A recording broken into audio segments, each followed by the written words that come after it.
You know that feeling when your stomach drops before you even know why? When the phone buzzes and just seeing the name on the screen makes your coffee taste sour? That's how it started. A Sunday afternoon. I was on my back porch, trying to teach my old mutt Data a new trick he was never gonna learn, when my phone lit up. "Mom. Dinner, this Friday," she said. Not a question. Never a question with Diane. "Your brother has some wonderful news to share about the brewery. A big expansion. We're celebrating." Celebrating. Right. My fingers went cold around the phone. I could hear Frank, my dad, grumbling in the background about the lawnmower. Same old sounds. Same old house where I grew up. Same old feeling of being on the outside, looking in through a window smeared with grease. "Elena? You still there?" "Yeah, Mom. I'm here." I scratched behind Data's floppy ear. He thumped his tail twice, then went back to sniffing a dead patch of grass. "What time?" "6 sharp. And honey? Try to look nice, okay? Marcus is bringing someone. A partner. A business partner, I mean." The way she said partner made me think it wasn't just business. Marcus always had a new someone. A new investor, a new girlfriend, a new reason for my parents to beam like he'd cured cancer. Meanwhile, I was just Elena. The lab tech. The one who had her head screwed on straight and didn't need anyone worrying about her. Translation, the one who got the short end of the stick and was supposed to smile about it. I said I'd be there. Hung up. Sat there on the rotting porch step for a long time, listening to Mrs. Henderson next door yelling at her husband about the recycling bins. Normal neighborhood sounds. My car, a 2008 Ford Focus with a bumper held on by duct tape and prayers, sat in the driveway like a monument to everything I'd given up. Let me back up. You need to know what that dinner invitation really meant. 5 years ago, I got into medical school. Not just any school, Johns Hopkins. My application essay was about watching our grandma die of a stroke when I was 12, and how I wanted to understand the brain well enough to give other families more time. I worked my ass off through college. 2 jobs. Lab assistant, waitress. I ate ramen while my friends went to Cancun for spring break. And my parents? They had a fund. The kids' futures, they called it. Grandma's inheritance, plus everything Frank saved from 30 years at the post office. 2 accounts, one for Marcus, one for me. Equal. Fair. That's what I believed. 2 weeks before my first tuition payment was due, I came home for Sunday dinner. Same kind of dinner Mom just invited me to. Marcus was there, all big grins and louder than necessary laughter. He'd just leased a storefront downtown for his craft brewery concept. The man had never brewed anything more complicated than instant coffee, but he'd watched some YouTube videos and decided he was the next Sam Calagione. We sat down to pot roast. Dad cleared his throat. Mom folded her napkin 12 times, like she was folding origami out of nervousness. And then they told me. Medical school was delayed. My fund had been temporarily redirected to Marcus's business. Just until he got on his feet. Just a bridge loan. Family helps family, Elena. You're the smart one. You'll figure out scholarships. Marcus needs this now, or the whole thing falls apart. I remember the sound of my fork hitting the plate. Clink. A tiny, fragile sound. Like a bone breaking. I remember Marcus not meeting my eyes, just staring at his potatoes, a little red creeping up his neck. He knew. He knew what he was taking from me. That's my future, I said. My voice sounded far away, like it belonged to someone else. And Marcus's future is our family's future, Dad said. Stamp. Decision made. When he makes it big, he'll pay you back tenfold. You know him. I didn't know him. That was the problem. But I was 22 and still believed that if I was good enough, quiet enough, patient enough, things would work out. So I nodded. I pushed the pot roast around my plate. I said, okay. Temporarily. That was 5 years ago. Temporarily is a funny word, isn't it? It stretches. It bends. It turns into don't be selfish and he's almost there and you know how hard the restaurant business is. My medical school acceptance expired. I couldn't defer forever. I lost it. I lost my seat, my scholarship opportunities, my entire trajectory. Now I work in a clinical lab for $42,000 a year, running blood tests. I'm good at it.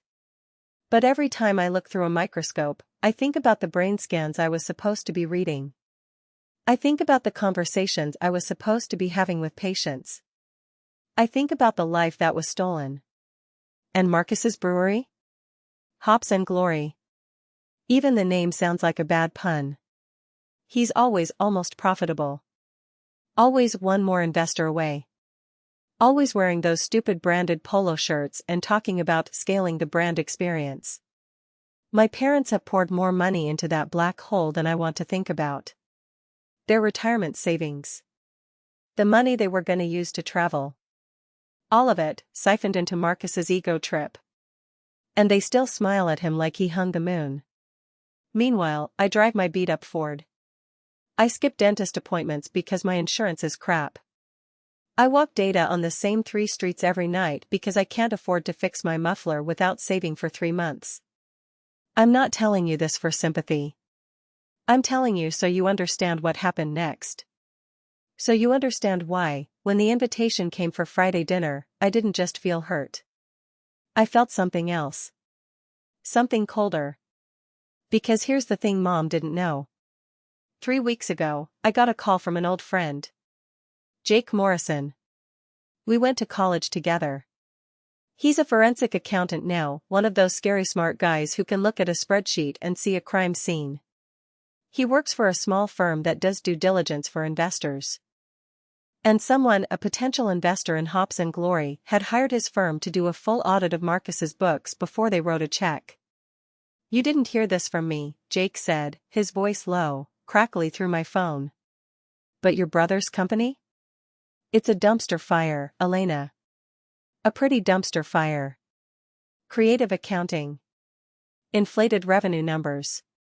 Tens of thousands of dollars listed as marketing expenses that trace back to personal credit cards.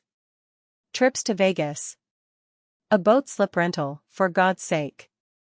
And there's a big chunk of cash, I'm talking over $200,000, that was moved from a personal account into the business account about 5 years ago. Labeled as founder's investment. My medical school fund. My missing future. Sitting there in black and white, on a forensic auditor's report. Labeled as Marcus's contribution to his own greatness. My hand was shaking so hard I could barely hold the phone. Can you send me the report? Elena, that's not exactly legal. I could lose my job. I'm not going to sue him, Jake. I'm not going to court. I need to see it. I need to know for sure. Please. Silence. Then a long sigh. Check your email. And for the love of God, be smart about this. The investor pulled out, by the way. Once they saw the numbers, they ran. Marcus has no idea why. He thinks he just needs to find the right partner. I opened the email sitting on my back porch steps, Data's head warm on my knee. The PDF loaded. 53 pages of pure, clean, surgical truth. It was worse than Jake said. The business was functionally insolvent. Marcus had been paying himself a salary the company couldn't sustain. He'd taken out loans against equipment he didn't fully own. My parents were listed as unsecured creditors, meaning their retirement money was gone, ranked somewhere below the guy who supplied the hops. And right there, on page 17, was the money trail. $218,000. Transferred from an account held by Frank and Diane Moreno to Hops and Glory LLC, 6 weeks after Marcus's business lease was signed. Purpose, founder's equity contribution. Not a loan. Not temporary. An investment. From the founder. My brother. I didn't cry. I didn't scream. I sat there, feeling something cold and precise click into place behind my ribs. Like a machine turning on after 5 years of gathering dust. I thought about that Friday dinner. The celebration. The wonderful news. Mom telling me to look nice. Marcus bringing a new business partner. And I thought about what would happen if I printed out this report. All 53 pages. And I brought it with me. Not to threaten. Not to yell. But just to lay it on the dinner table, right next to the mashed potatoes and gravy. Like a scalpel. Quiet. Sterile. And absolutely devastating. I looked down at Data. He looked back up at me with those big, trusting brown eyes. What do you think, boy? I asked. Think I should go to dinner? He wagged his tail. I took it as a yes. The rest of the week crawled by. I went to work. I ran my usual 3-mile loop through the neighborhood, past the Hendersons' house and the park where kids play Little League. I watched Tuesday night football at a bar with a guy from the lab, pretending to care about the score. All the while, the report sat in a manila envelope on my kitchen counter, heavy as a brick. I found myself imagining the scene over and over. How would Mom react? She'd probably start folding her napkin. Dad would get quiet, then loud. And Marcus? Marcus would bluster. He'd try to explain. He'd call me crazy, jealous, a liar. He'd say I was trying to tear the family apart. And he'd be right. I was. Because this family? It was already in pieces. I'd just been the only one willing to look at the cracks. Friday afternoon, I got home from work, showered the lab smell off my skin, and stood in front of my closet. Look nice, Mom had said. So I did. I put on a simple black dress. Tasteful. Quiet. I pulled my hair back. I looked in the mirror and saw someone who wasn't the broken-down lab tech, wasn't the forgotten daughter. I saw someone who had been patient for 5 years, and whose patience had finally run out. I picked up the manila envelope. It felt cool in my hands. Almost alive. Okay, I said to Data. Guard the house. I'll be back in a couple hours. Or maybe I won't. Depends on how much they want to hear the truth. His tail stopped wagging. Even the dog knew something was about to change forever. I got in my beat-up Ford. The muffler roared like an angry bear as I pulled out of the driveway. The sun was setting, painting the suburban streets in shades of gold and orange. Nice neighborhood. Good people. Well-tended lawns and American flags and minivans in every driveway. My parents' street was the same. The roses were blooming in Diane's garden. The driveway was full. Marcus's leased BMW was parked next to a sleek silver Mercedes I didn't recognize. The new business partner, probably. Some poor fool who was about to get the full hops and glory sales pitch. I turned off the engine. Sat there for a minute. The envelope was on the passenger seat, looking as ordinary as a grocery list. I could still drive away. I could let Marcus keep lying, keep draining them, keep playing king of a castle built on sand. But if I did that, I'd be just as guilty as they were. Guilty of pretending. Guilty of letting the rot spread. I tucked the envelope under my arm. Walked up the path. Rang the doorbell. And when Mom opened the door, all smiles and perfume and "Oh honey, you look beautiful," I smiled back. "Hi, Mom," I said. "Sorry I'm a little late. Traffic was crazy." Lies are easy when you've been practicing for 5 years. She hugged me, and I let her. I smelled roast chicken and rosemary. I heard Marcus's booming laugh from the dining room. I heard the clink of wine glasses. The trap was set. The bait was the same old family love that had never been real to begin with. And I was walking right into it. With a bomb in my hands. Text Mom's roast chicken was perfect. Crispy skin. Rosemary sprigs. Real Sunday dinner stuff. The kind of meal she used to make when I got an A on a science test, back when my grades still mattered. Now it was for Marcus. Everything was for Marcus. The dining room felt smaller than I remembered. Or maybe it was just the people. Dad sat at the head of the table, carving knife in hand, looking like a retired king who forgot he'd already given away the kingdom. Mom fluttered around, refilling wine glasses, adjusting napkins. And Marcus, in a blazer too tight around the shoulders, leaned back in his chair like he owned the place. There was a stranger at the table. 50s. Silver hair. Quiet smile. Good suit. Mom introduced him as Jim Hollister, a VP at the local bank. He's very interested in Marcus's expansion, she said, her voice a little too bright. Marcus grinned. Jim's gonna help us scale up. 2 new markets. Maybe 3. We're talking about a real regional footprint. He used the word synergy twice before we even passed the green beans.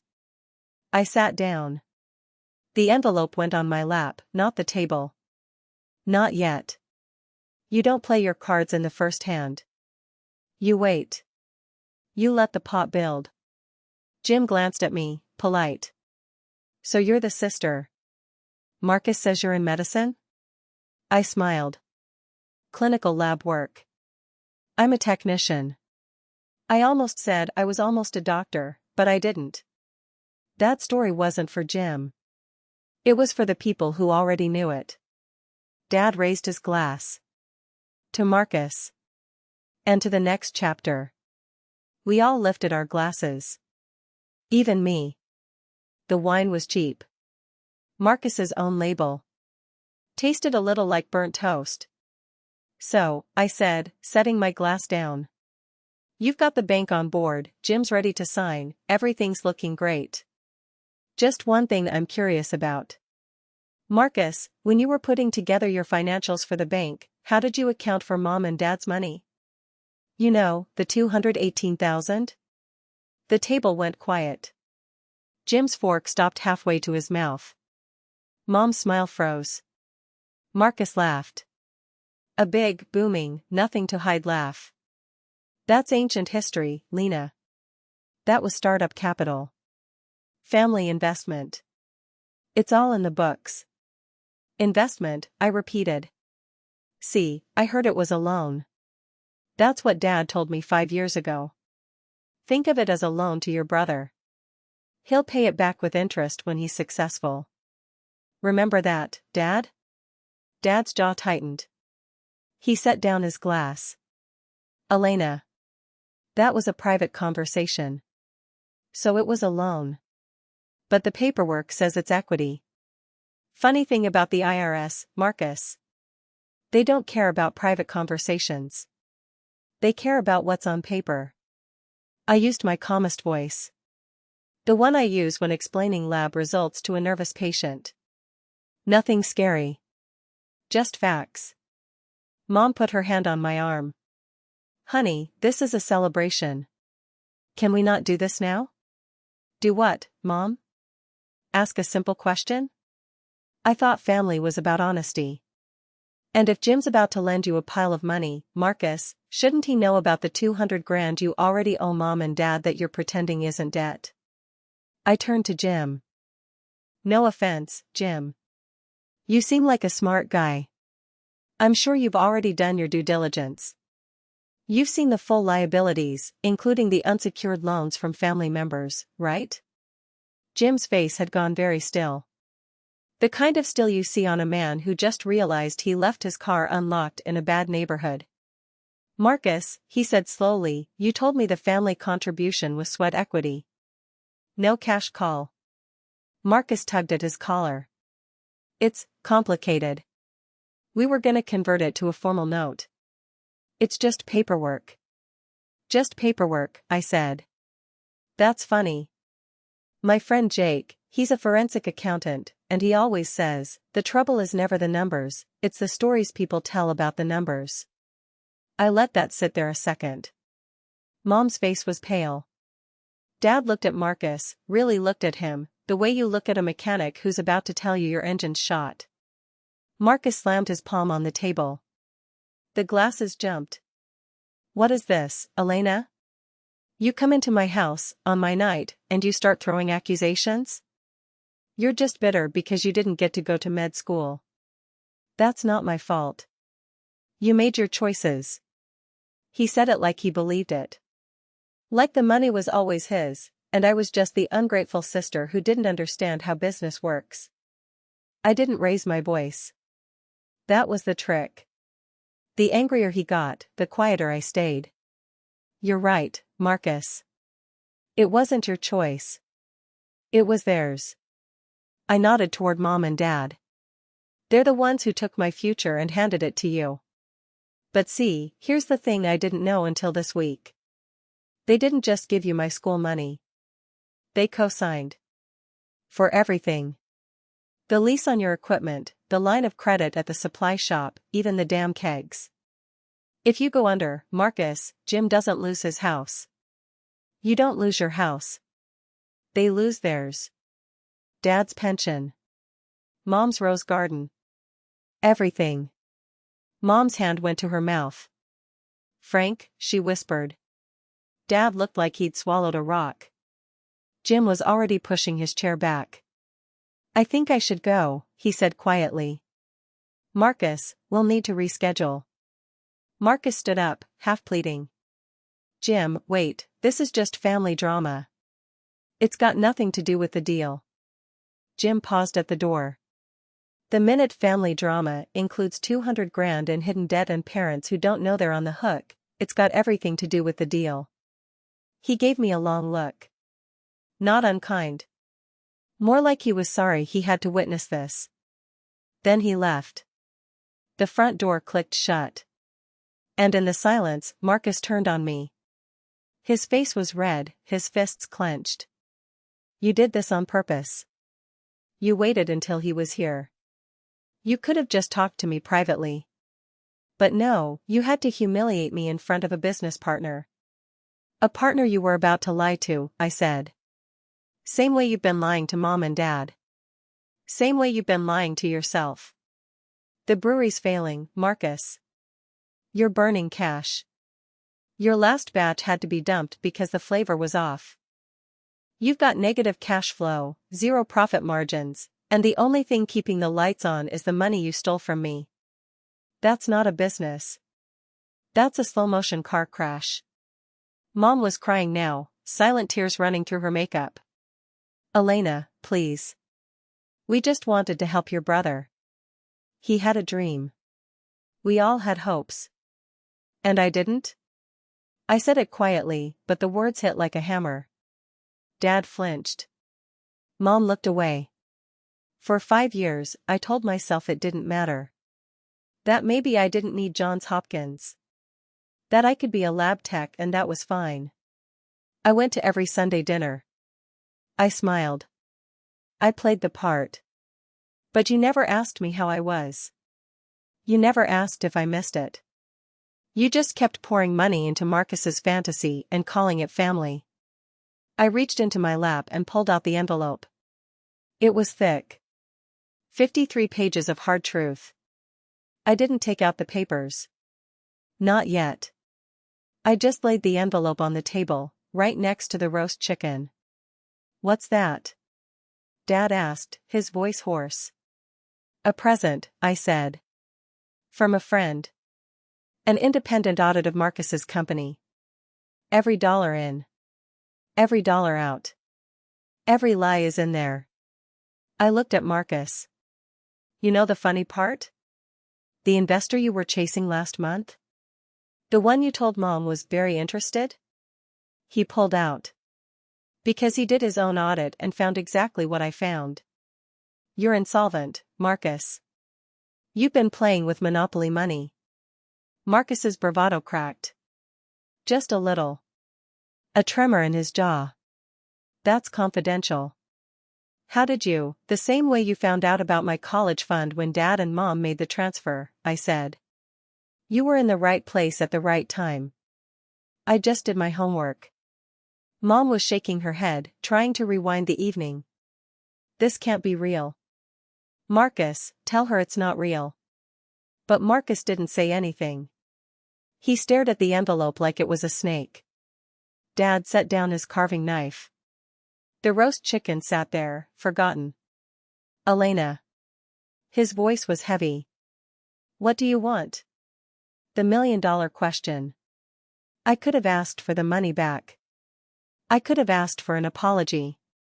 I could have stood up, walked out, and let them drown in the mess they made. But I'd done enough walking away. 5 years of it. Now it was time to walk in. I put my hand on the envelope. I didn't open it. I want what should have been mine all along, I said. You gave Marcus my future. Now I'm taking his. There's a way to restructure the company, pay back the debt, and maybe save the brewery. But it only works if I'm in charge. Majority ownership. Full control. I looked at Marcus. You can keep the title of founder on the wall if you want. But you'll work for me. You'll answer to me. And you'll pay back every cent of Mom and Dad's retirement, with interest, or I'll take this report to every creditor, every supplier, every beer blogger in the state until there's nothing left of your name but a cautionary tale. Marcus opened his mouth, but no words came. Mom's sobs were the only sound. Dad stared at me like he was seeing me for the first time in years. Maybe he was. I stood up. I left the envelope on the table. You've got 24 hours to decide. Take the deal, and I'll save your company. Refuse, and I'll let it die. I didn't sleep that night. I drove home, let Data out into the backyard, and sat on the porch steps in the dark. The air smelled like cut grass and somebody's charcoal grill still smoldering 2 houses down. Normal neighborhood smells. The kind of smells that used to mean safety. Now they just felt like a movie set. Fake. Hiding something rotten behind the drywall.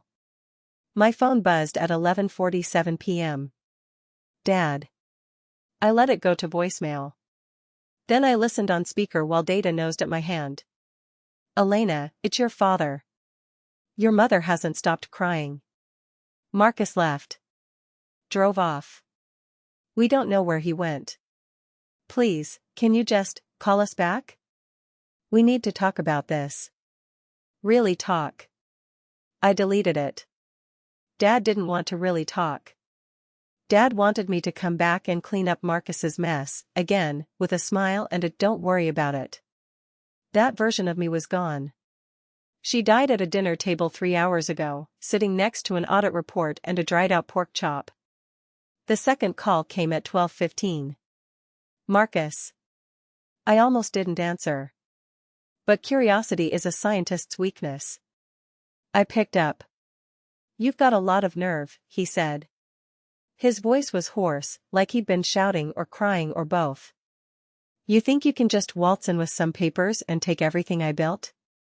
Everything you built with my money, I said. And Mom and Dad's retirement. And a bunch of bank loans you lied about. That's not building, Marcus. That's borrowing other people's futures and calling yourself an entrepreneur. Silence. Then, the bank guy was gonna save us. The bank guy was gonna save himself, I said. Jim Hollister isn't stupid. He saw the same numbers I did. The only difference is, he walked away. I'm offering you a life raft. By taking my company. By taking the debt, I said. That's what you don't understand. I'm not taking your company. I'm taking your disaster. I'm taking the unpaid vendor bills, the repossessed equipment, the bad Yelp reviews, the batch of beer that smelled like burnt tires. You want to keep all that? Be my guest. He was quiet for a long moment. I heard traffic in the background. Highway noise. He was probably sitting in his leased BMW in some rest stop parking lot, the leather seats still smelling new, the car payments 3 months behind. I could fight you, he said finally. You could try, I said. But here's what happens. Tomorrow morning, I make one phone call to the bank's commercial lending division. I tell them the truth about the $108,000 in undisclosed family loans. That's fraud, Marcus. They'll call the note. Your equipment, your inventory, your leasehold improvements, everything gets seized. Mom and Dad lose the house. You lose the business. Everybody loses. You wouldn't. Try me. He hung up. I went inside, poured a glass of water, and waited. At 6:15 a.m., my phone buzzed again. Text message. Mom. We're all here at the house. Please come. We want to take the deal. I showered, put on a clean shirt, and drove over with Data in the passenger seat. The rose garden was wet with morning dew when I pulled up. Mom's prize-winning hybrid teas glistened in the early light, every petal perfect. Gardeners call that turgor pressure, the plant cells filled with water, keeping everything upright and beautiful. Cut off the water, and it all droops. My family had been drooping for years. I just hadn't let myself see it. I walked up the front steps. Dad opened the door before I could knock. He looked 10 years older than he had last night. His eyes were red, his shirt untucked, his hands shaking. Elena. He said my name like a confession. I stepped inside. Mom was on the couch, wrapped in an Afghan blanket, her face blotchy and pale. The pork chops were still on the dining room table, congealed in grease, the audit report still lying there like a legal landmine. And Marcus was in Dad's recliner. He didn't look at me. He looked at the floor. Where's the offer? Dad asked. His voice cracked. You said there was a way to save the brewery. I pulled a document from my bag. Jack, my forensic accountant, had drafted it last week, based on the worst-case scenario. It was a simple agreement. Debt-to-equity restructuring and management transfer. Lots of legal jargon, but the core was clean. Here's the deal, I said. Your brewery has assets worth about $200,000, mostly equipment and the lease on the taproom. Your debts are about $410,000, including the bank loan, the vendor payables, and the family loans, my med school fund, plus Mom and Dad's retirement. You're underwater by over $200,000.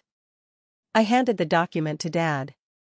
Option 1, I let it all collapse. You declare bankruptcy. The bank takes everything. Mom and Dad lose their house because they co-signed the loans. Marcus, you personally guarantee the banknote, so you lose the car, your apartment, everything. That's the free market solution. Mom started crying again. Soft, hiccuping sobs. Elena, please. Option 2, I continued. I convert my family loan, the $218,000, into 80% equity. I become the majority owner. All other family debts, including Mom and Dad's retirement, get restructured into 5-year notes at 3% interest, to be paid from future profits if they exist. Marcus keeps 20% equity and the title of brewmaster, but I control the budget, the hiring, the menu, everything. And my first act as owner is to hire a real business manager and a chemical engineer to fix whatever the hell is wrong with the fermentation. Marcus finally looked up. 80%? That's highway robbery. No, I said. 80% of a sinking ship is still a liability. I'm offering to bail water while you sit in the lifeboat and complain about the view. Dad read the document slowly. He'd been a postal worker for 30 years. He understood the difference between certified and registered mail, but complex finance was foreign to him. Still, he got the gist. His son had gambled. His daughter was cleaning up the mess. Why? Dad asked. Why would you do this? After everything He couldn't finish.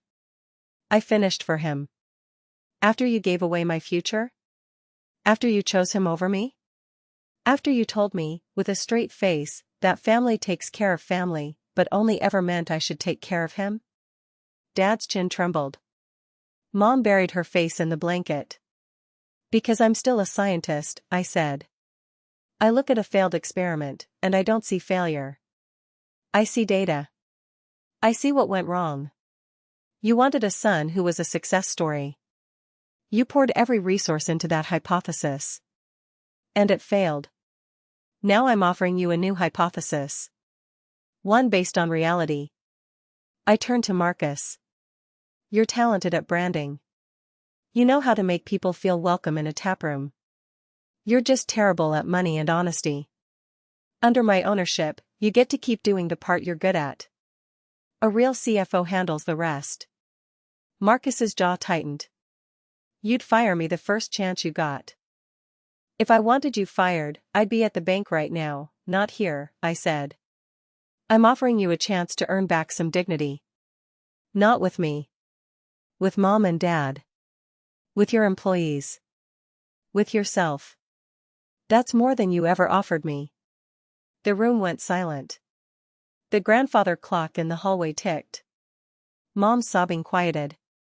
Dad stared at the document like it was written in a foreign language.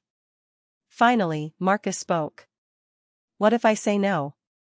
Then it's option 1, I said. And I walk out of here, and I never look back. Medical school's still possible. I'm 26. I've got time. I'll find a way, just like I always have. You'll just be a chapter 1 close. I looked at Mom. At Dad. And you'll lose both your children. Marcus to bankruptcy. Me to the truth you can't admit. That's your choice. I let that hang in the air. The grandfather clock chimed. 7 in the morning. 21 hours left on my deadline. Mom stood up. She walked over to me, the Afghan still wrapped around her shoulders. Her hand reached out, trembling, and touched my arm. I'm sorry, she whispered. I'm so sorry. I didn't see. I didn't want to see. I didn't hug her. I wasn't ready for that. But I didn't pull away either. I know, Mom. Dad signed first. His hand shook so badly the signature looked like a seismograph reading. Then he handed the pen to Marcus. Marcus stared at the pen. Then at me. You swear you won't just sell off the equipment and shut it down? I swear I'll try to save it, I said. That's more than you ever did for my future. He signed. The pen scratched across the paper, loud in the quiet room. I took the document, signed my own name beneath theirs, and tucked it into my bag. Then I picked up the audit report from the dining room table and slid it into the bag too. I'll have the official paperwork filed with the state by Friday, I said. Marcus, you and I have a meeting with the bank manager Monday morning. We're presenting a restructuring plan, not a rescue fantasy. Wear a tie. He nodded, numb. I walked to the door. Data was waiting on the front porch, tail wagging. I paused and looked back. Sunday dinner's at my place next week, I said. I'll grill something. You can see the brewery's new P&L reports. We'll talk about reality. Nobody said anything. I stepped outside. The morning sun was full now, golden and warm, glinting off the dew on Mom's roses. Data bounded down the steps and jumped into the back seat of my old Ford. I started the engine. It coughed once, then caught, the way it always did. Reliable. Imperfect. Still running.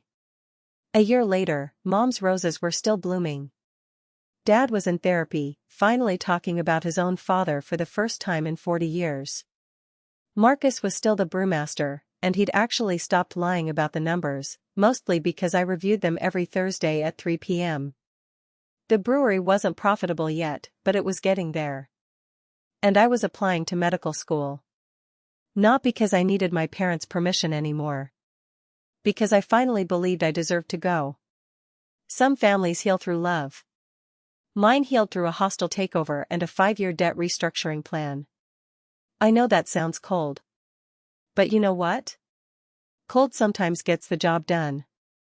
Just ask any surgeon. Or any scientist. Sometimes the most important thing you can do is stop pretending the experiment is working and look at the data. The dinner table didn't freeze because I brought the audit report.